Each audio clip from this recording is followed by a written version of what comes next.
요한복음 1장 9절에 이렇게 주께서 말씀하시잖아요. 내가 세상에 빛으로 왔대요.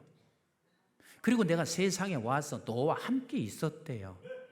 그런데 말씀하시기를 아무도 영접하지 않았다. 왜 영접하지 않았냐면 세상에 빛으로 왔고 세상에 함께 있어도 그분이 누군지 모르니까 영접하지 않았대요. 그리고 나서 12절에 요한복음 1장 12절에 하시는 말씀이 영접하는 자 곧 그 이름을 믿는 자들에게는 하나님의 아들이 되는 권세를 주셨다. 하나님의 아들의 권세를 주셨다. 여러분, 우리가 가진 권세가 무슨 권세인 줄 아세요? 하나님의 자녀가 되는 권세를 주신 거예요. 이게 어마어마한 사건이에요. 그러면 내가 노력해서 그렇게 됐나? 아니요. 내가 하나님의 자녀가 되는 권세를 가지고 있는 것은 내 노력이 아니에요. 하나님께서 먼저 하나님의 생명의 영이 내게 들어왔을 때 내가 아프거나 사업에 실패하거나 어떤 상황에 놓여 있을 때 누군가가 와서 복음을 내게 전했어요. 생명을 가진 사람이 생명의 말씀을 전했단 말이에요. 그러니까 내 안에 있는 생명이 그 생명과 마주쳐요. 만나게 돼. 그래서 그 만나는 순간 주는 그리스도시요 살아계신 하나님의 아들이십니다. 이 고백을 할 수 있는 것은 내 힘이 아니라 하나님께서 먼저 우리 속에 생명이 왔고 그 생명을 가진 누군가가 내게 복음을 전해주는 그 순간 나는 그 복음과 복음이 만나서 내 입술을 통하여 주는 그리스도시요 살아계신 하나님의 아들이십니다. 이 고백을 할 수 있단 말이에요. 그러니까 내가 이 고백을 했다는 자체가 얼마나 큰 은혜인지 그때야 조금 제가 맛을 보게 됩니다. 근데 하나님께서는요 이 어마어마한 하나님의 아들이라는 권세를 주시면서 이 땅에 보내진 저와 여러분들에게 반드시 무엇을 하시고 있냐면 책임을 맡기셨어요. 이 권세와 함께 사랑하는 내 아들아, 사랑하는 내 딸아, 반드시 이 책임을 내가 행해야 돼. 근데 그 책임이 뭔가요? 우리 창세기 1장 28절 같이 읽어보겠어요. 시작. 하나님이 그들에게 복을 주시며 하나님이 그들에게 이르시되 생육하고 번성하여 땅에 충만하라. 땅을 정복하라. 바다의 물고기와 하늘의 새와 땅에 움직이는 모든 생물을 다스리라 하시니라. 우리 한번 같이 하실래요? 충만하라. 정복하라. 다스리라. 예, 아들의 권세를 가지고 있는 자들에게 하나님께서 하신 책임이 무엇이냐면 충만해라, 정복해라, 다스리라. 이 세 가지 책임을 우리에게 부여해 주셨습니다. 그러면 이 세 가지 책임을 부여하시기 전에 창세기 1장 27절에 어떤 권세를 저들에게 주신 줄 아세요? 27절 같이 읽어봐요. 시작. 하나님이 자기 형상 곧 하나님의 형상대로 사람을 창조하시되 남자와 여자를 창조하시고 그랬습니다. 자, 어떤 권세요? 하나님의 동일한 형상을 갖고 우리에게 이 땅에 보내진 거예요. 이 동일한 형상이라고 하는 말은 하나님과 같은 아버지의 영이 내 속에 있는 자이란 말이에요. 그런 자에게 하나님께서는 28절에 책임을 부여해 주시고 있는 거예요. 그러니까 우리는 아들은 하나님의 곧 형상을 하나님을 닮은 아들의 권세를 우리에게 주신 거예요. 우리에게 주셨단 말이에요. 근데 어느 순간에 권세를 잃어버렸어요. 왜 그런 줄 아세요? 권세는 하나님의 아들이 될 때 그게 권세고 그리고 책임을 감당할 수 있는데 그걸 잃어버린 것은 내가 죽었어. 죽으면 권세도 책임도 다 끝이 난 거예요. 왜 죽었어요? 왜 죽었어요? 죄로 인하여 죽은 거라. 창세기 2장 16절에 이렇게 말씀하시죠. 임의로 이 세상의 모든 에덴 동산에 있는 건 임의로 네 마음대로 먹어. 그런데 단 한 가지 먹으면 반드시 죽어. 그게 뭐예요? 선악을 알게 하는 나무의 열매는 먹으면 안 돼. 그러면 죽어. 그 열매가 무슨 열매요? 하나님께서는 본래 인간을 창조하시고 세상을 다 충만케 하고 정복하고 다스리게 하셨는데 결국은 하나님이 그 권세를 잃어버리는 순간이 어떤 순간이냐면 선악을 알게 하는 나무의 열매를 먹은 거예요. 먹은 거예요. 그 먹었다는 말이 무슨 뜻이냐면 너는 지금부터는 네가 기준이 된 거야. 하나님께서는 선악의 열매를 먹지 말라 하는 말은 오직 선한 분은 한 분이세요. 누구세요? 하나님이신 거예요. 그래서 하나님이 기준이 되라. 하나님만 기준이 되면 너에게 주어진 모든 것은 임의로 내가 먹어도 돼. 근데 하나님이 기준이 되어야 하는데 선악을 내가 안다 하는 말은 이제는 내가 기준이 돼서 내가 선이면 선이고 내가 악이면 악이라고 판단하고 살아가는 그 순간 그는 뭐 한 거냐면 죽은 거예요. 죽은 거예요. 그래서 한 사람이 인간들은 그래서 결국은 죽게 되었습니다. 이때 우리를 다시 하나님의 아들의 권세의 자리로 올려 세우시고 재창조하시게 하신 그분이 누구시냐면 바로 예수 그리스도세요. 여러분들이 묻겠지요. 예수 그리스도가 어떻게 그분이 우리를 다 구원해내서 재창조된 하나님의 아들의 권세의 자리에 있게 했냐고 여러분 물으시겠죠. 근데 어떻게 그렇게 된 줄 아세요? 우리 한번 요한복음 6장 38절 말씀을 같이 봐요. 시작.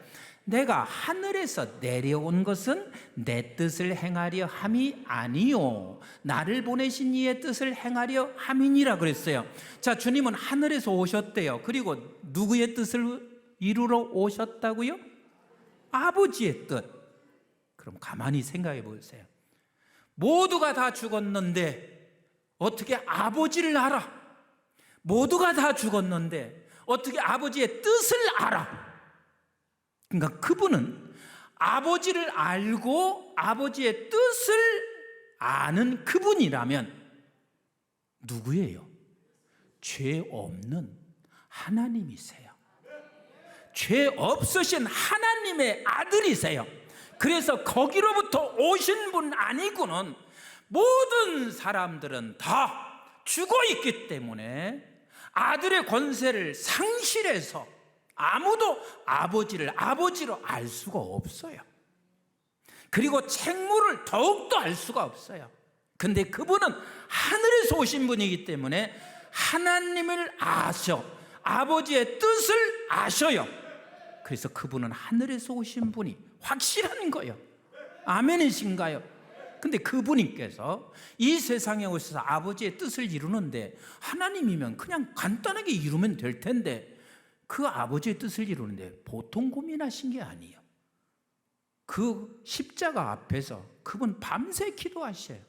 그래서 마태복음 26장 39절을 같이 한번 보실까요? 시작. 조금 나아가 얼굴을 땅에 대시고 엎드려 기도하여 이르시되 내 아버지여 만일 할만하시거든 이 잔을 내게서 지나가게 하옵소서. 그러나 나의 원대로 마시옵고 아버지의 원대로 하옵소서 하시고 그랬습니다. 하나님이면 그렇게 기도할 필요가 없어요. 근데 이분은 완전한 육신을 입으신 분이세요. 그래서 육신을 입으신 예수 그리스도께서는 이 땅에서 아버지의 뜻을 이루는데 그만한 고통이 따라오는 거예요. 그래서 그가 기도하지 않고는 그 뜻을 이루어갈 수 없는 거예요. 그래서 우리 예수 그리스도께서는 하나님이시면서 육신의 옷을 입고 오신 그분, 그래서 그분 안에 있으면 하나님의 아들의 권세를 얻으신 사람이라는 것을 성경은 우리에게 말씀해 주시고 있는 거예요. 그래서 요한복음 4장 24절에 이렇게 말씀하시는 거 아니에요? 시작. 예수께서 이르시되 나의 양식은 나를 보내신 이의 뜻을 행하며 그의 일을 뭐요? 온전히 이루는 이것이니라. 그가 온전히 이루어짐으로 말미암아 저와 여러분들은 이제 예수와 함께 하나님의 아들의 권세의 자리에 세워졌다는 사실을 믿으시면 아멘, 믿으시면 아멘. 그래서 성경은 이렇게 말하고 있습니다. 로마서 5장 18절 시작. 그런즉 한 범죄로 많은 사람이 정죄에 이른 것 같이 한 의로운 행위로 말미암아 많은 사람이 의롭다 하심을 받아 생명에 이르렀느니라. 한 사람이 순종하지 아니하므로 많은 사람이 죄인 된 것 같이 한 사람이 순종하심으로 많은 사람이 의인이 되리라.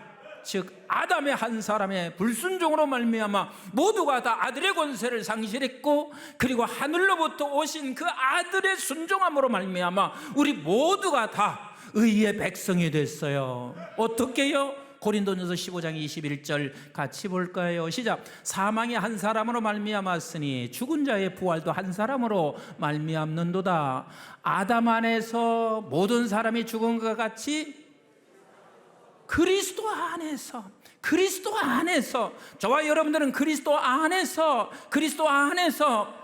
생명을 얻은 하나님의 아들의 권세를 가지고 계신 분이 오늘 이 자리에 앉아 계신 거예요.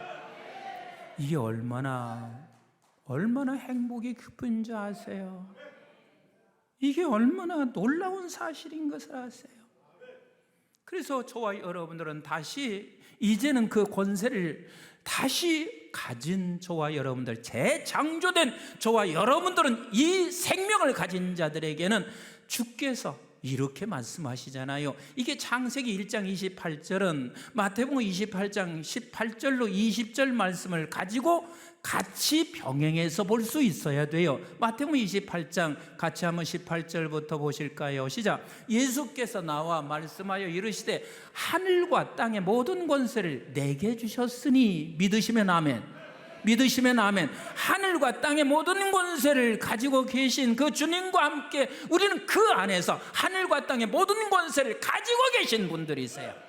그러므로 19절 같이 봐요. 시작. 그러므로 너희는 가서 모든 민족을 제자로 삼아 아버지와 아들과 성령의 이름으로 세례를 베풀고 내가 너에게 분부한 모든 것을 가르쳐 지키게 하라. 볼지어다 내가 세상 끝날까지 너희와 항상 함께 있으리라 하시니라. 따라서 합시다. 모든 민족으로 제자 삼고 세례 베풀고 지키게 하라. 이 세 가지는 창세기 1장 28절과 같이 놓고 보셔야만 합니다. 그래서 다시 제가 말씀을 정리할게요. 우리는 하나님의 아들에 대한 권세를 누구를 통해서 얻었나요? 그렇습니다. 하나님의 아들 대신 예수를 통해서 그 안에서 우리가 이 권세를 얻었어요. 근데 그 권세를 가지고 있는 저와 여러분들에게는 반드시 뭐가 따라오냐면 책무가 따라와. 책임이 따라와. 그 책임이 세 가지 책임이 있어요. 근데 그 책임을 감당하는 것은 이제는 성령이 오셔야 된다. 성령이 오셔야 네가 그 책임을 감당할 수 있어. 그래서 주께서 말씀하시고 있는 거예요. 그냥 성령 받을 사람은 받아라 하는 것이 아니라 성령을 세례로 받으라 말씀하세요. 성령을 받으라 말씀하세요. 그랬더니 오늘 본문의 6절에 보니까 예수님의 제자들이 도대체 그게 무슨 말씀인지 못 알아듣는 거예요. 그래서 6절에 이렇게 말씀하시고 계신 거예요. 6절 같이 봅니다. 시작. 그들이 모였을 때에 예수께 여쭤워 이르되 주께서 이스라엘 나라를 회복하심이 이때니까 하니. 지금 무슨 소리예요? 우리 로마로부터 해방받을 수 있는 때가 이때인가요? 내가 세상의 힘을 쥐고 세상을 휘두를 때가 바로 이때인가요? 저들이 성령 받으라. 몇 날이 못해서 성령을 너에게 부어줄 것이니 너는 성령 받으라. 그래서 네가 이 책임을 감당해라. 그랬더니 저들은 하는 말이 지금 이스라엘을 회복할 때가 이때입니까? 라고 질문하고 있어요. 이때 우리 주님께서는요, 그 질문에 대해서는 대답하시는 게 아니라 그 질문에 대하여 요 대답 딱 한 가지를 하시는 거예요. 우리 한번 7절 같이 한번 볼까요? 시작. 이르시되 때와 시기는 아버지께서 자기의 권한에 두셨으니 너희가 알 바가 아니야. 이놈들아, 그런 거 지금 신경 쓸 때가 아니야. 그냥 그들이 말하고 있는 것을 그냥 단숨에 묵살시키는 거예요. 그리고 하시는 말씀이 8절에 이렇게 말씀하시죠. 시작. 오직 성령이 너희에게 임하시면 너희가 권능을 받고 예루살렘과 온 유대와 사마리아와 땅끝까지 이르러 내 증인이 되리라 하시니라. 오직 성령을 받아야 된다. 성령을 받지 않고는 결단코 네가 이 책임을 감당할 수가 없다. 성령 의지하지 않고는 여러분, 목사가 그냥 경험으로 목회는 할 수 있어요. 하지만 날마다 성령을 의존해야 돼요. 성령 없이는 아무것도 할 수가 없어요. 그래서 우리는 어제 받은 성령으로 일하는 것이 아니라 오늘 또 하나님의 성령은 내가 사역하는 현장에, 여러분들의 삶의 현장에 날마다 성령 주시기를 원하시고 계세요. 기왕에 사업하시는 분들 성령을 의지하세요. 성령이 주시는 지혜로 감당하시라고요. 공부하는 사람들 성령에 의존하시라고요. 성령이 주시는 지혜로 공부하셔야죠. 늘 성령을 우리는 사모하실 수 있어야만 합니다. 그때야 비로소 내가 증인으로 살아갈 수 있다. 그때야 비로소 이 책무를 감당할 수가 있다라고 말씀하시고 계신 거예요. 적어도 우리에게 아들의 권세를 가지고 있는 사람들은 삶의 중심에 여기에 다 우선순위를 맞추고 있어야 되는데 이 세 가지 책무에 우선순위를 두세요. 사업하시는 분들이요, 삶의 중심에 이 우선순위가 되어지기를 주의 이름으로 축원합니다. 공부하든지 가정의 삶을 살든지 내가 결혼하든지 삶의 중심에 이것에 맞춰지면 하나님이 책임져 주세요. 절대로 실패케 하지 아니하시는 우리 하나님이세요. 그 책임이 세 가지요. 하나는 따라서 합시다. 충만하라. 어떻게? 모든 민족에게 하나님의 나라를 세워가는 그 일에 충만해지기를 원하셔야만 합니다. 그런데 우리는 그 충만함이 우리는 다음 세대까지 내려가야 돼요. 다음 세대로. 생각해 보세요. 아이도 낳지 않는데 다음 세대들이 다 아들의 권세가 없으면 그게 죽은 사람 아니에요. 세상에서 죽은 사람이 무슨 충만을 책임지겠어요? 아니면 정복할 수 있겠어요? 다스릴 수 있겠어요? 그리고 우리는 다음 세대를 끊임없이 충만해지기를 소원하셔야만 합니다. 두 번째는 같이 합시다. 정복하라. 여러분, 정복을 잘못 이해하게 되면 중세 때 같이 돼요. 중세 때 어떤 모습으로 정복했나요? 여러분, 아랍에 가면, 특히 터키 지방에 가면은요, 유럽 사람을 그렇게 싫어해요. 왠 줄 아세요? 저들의 머릿속에는 십자군 전쟁이 있는 거라. 그 십자군 전쟁이 뭐예요? 힘을 가지고 들어가서 예수 안 믿는 것들은 다 정복시키고, 그리고 힘으로 저들을 눌러. 그래서 수많은 사람이 수많은 시간에 많은 사람이 희생을 한 거예요. 그게 십자군 전쟁이에요. 근데 하나님께서, 우리 주님이 저와 여러분들을, 아들의 권세를 다시 우리에게 허락해 주신 저와 여러분들은 정복을 어떤 방법으로 정복하냐면 십자가로 정복하는 거예요. 예수 그리스도께서 보여주신 게 뭐예요? 힘으로 정복한 게 아니에요. 십자가로 정복했어요. 그래서 골로새서 2장 15절에 이렇게 말씀하시잖아요. 시작. 통치자들과 권세자들을 무력화하여 드러내어 구경거리로 삼으시고, 뭘로요? 십자가로 그들을 이기셨느니라. 뭘로 이기셨다고요? 십자가로 이기셨습니다. 그럼 십자가가 뭘 했어요? 말씀이랬잖아요. 말씀으로 이겼다 그 말이에요. 보통은 사람들이 이렇게 말해요. 나는 시어머니가 십자가야. 뭐가 시어머니가 십자가예요? 남편이 십자가야, 이렇게 말을 하잖아요. 왜 남편이 십자가예요? 아니요, 시어머니가 십자가가 아니요. 시어머니가 나를 힘들게 할 수 있는 건 맞아요. 근데 힘들게, 시자 들어가면 다 힘들게 하지. 근데 힘들게 하는 그 시자 들어가는 사람이 십자가가 아니라 그렇게 힘들게 하는 그 순간인데도 불구하고 하나님께서 이렇게 말씀, 사랑하는 아들아, 딸아, 조금 참을래. 그분 살 날이 얼마 남지도 않으셨다. 좀 사랑해 주지 않을래? 조금 인내하지 않을래? 그럼 뭐가 십자가인 거예요? 참아라. 사랑해 주어라.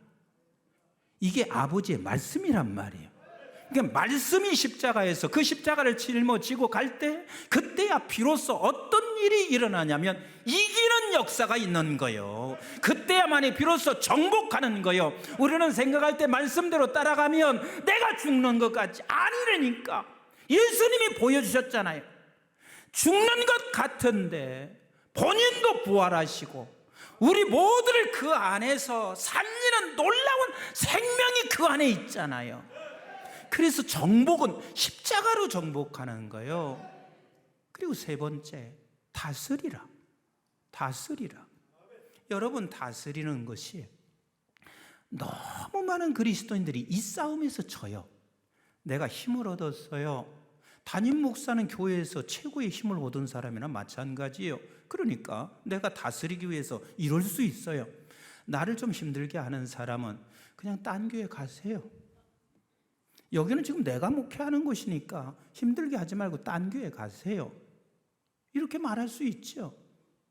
우리 교역자님들이 늘 우리가 말하는 게 담임 목사님 보필해서 사역해야지. 근데 담임 목사님 보필하는 게 아니라 더 힘들게 할 수도 있어요. 나는 이 사역이 아니면 아무것도 안 해요.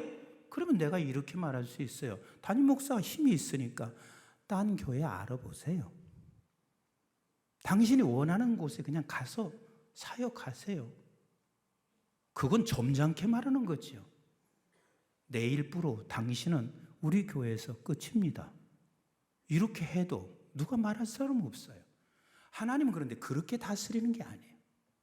하나님이 다스리는 방법은 뭐냐면 우리 아들 때는 권세를 가진 자요. 권세를 가진 자요. 그 사람이 다스리는 방법은 따라서 합시다. 사랑과 자비로, 끝까지 사랑과 자비로 다스리는 거예요. 끝까지 사랑과 자비요. 쉽지 않지요. 버겁지요. 그래도 그것이 곧 다스리는 하나님께서 주신 놀라운 열매와 결실을 맺게 하시는 우리 하나님이세요. 사랑과 자비. 그런데 이 세 가지 책무를 감당하기에는 내 힘으로 할 수 없기 때문에 주께서 말씀하시는 거예요. 권세를 얻게 하는 것은 내가 했다. 그러나 이 책무를 감당하는 것은 성령이 오셔야 돼. 성령이 오셔야 돼. 그래서 그 성령을 내가 반드시 보내줘. 너는 그래서 날마다 성령을 사모해라. 성령 사모해라.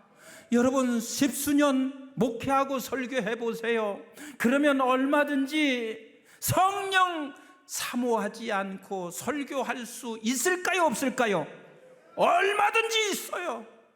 10수년 하다 보면 얼마든지 할 수 있어요. 그러나 내가 경험으로 설교를 하는 것과 성령을 사모하여 오늘 또 성령님 도와주시지 아니면, 성령이 내게 와주시지 아니하면 이 설교가 무슨 의미가 있나?